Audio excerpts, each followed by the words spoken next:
নমস্কাৰ। পথাৰ কবি হিচাপে খ্যাত যশস্বী কবি ৰাম গগৈদেৱৰ কালজয়ী পথাৰ শীৰ্ষক কবিতাটি পাঠ কৰিবলৈ প্ৰয়াস কৰিছো। ভুল হলে ক্ষমা কৰিব বুলি আশা কৰিলো। কবিতাৰ শিৰোনাম পথাৰ।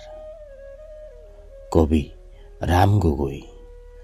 পাঠ আৰু ভিডিঅ' সম্পাদনা প্ৰেম বৈষ্ণৱ। পথাৰ।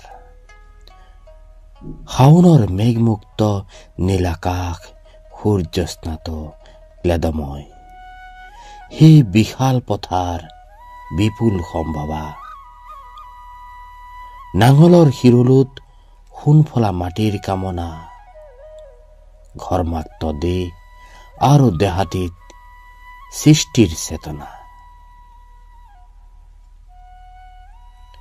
কপালৰ ঘাম লাগি সেউজীয়া পৃথিৱী আমাৰ, তুমি প্ৰাণময় মোহময় জীৱন মালিকা।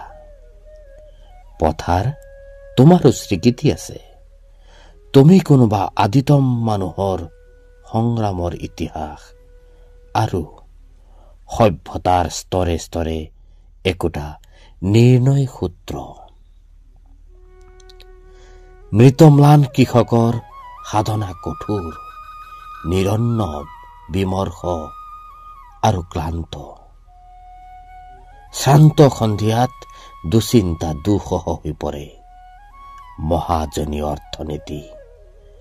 দৈনন্দিন লাভ আৰু ক্ষতিৰ গণনা।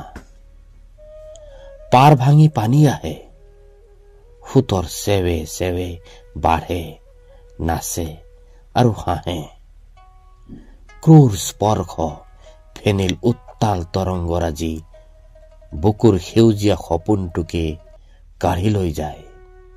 বাধা নাই, অবাধে আহিল আৰু গল। তেতিয়া মই কান্দো, সি আৰু পথাৰেও ইনাই বিনাই কান্দে।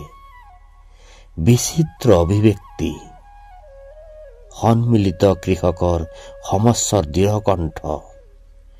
বিননিত বিদ্ৰোহৰ জাগৰণ আহে, অদ্ভুতদয় প্ৰভাতী চেতনা।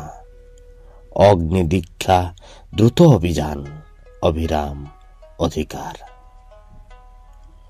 সংগ্ৰামৰ পথাৰত শ্ৰমজীৱী মানুহৰ তেজে ৰঙা ইতিহাস লিখা হয়। পৰিৱৰ্তন আৰু হাল কোৰ দা লৈ নতুন যুগৰ অভিযাত্ৰী শ্ৰমিক কৃষক। পলাতক উদ্বাস্ত মহাজন, পুঁজিপতি সমস্ত শোষক। বানপানী পাৰ ভাঙি আৰু আহিব নোৱাৰে।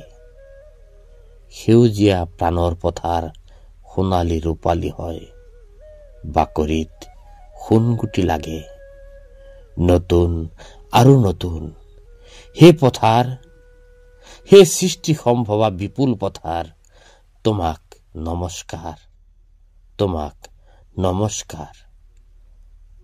ধন্যবাদ।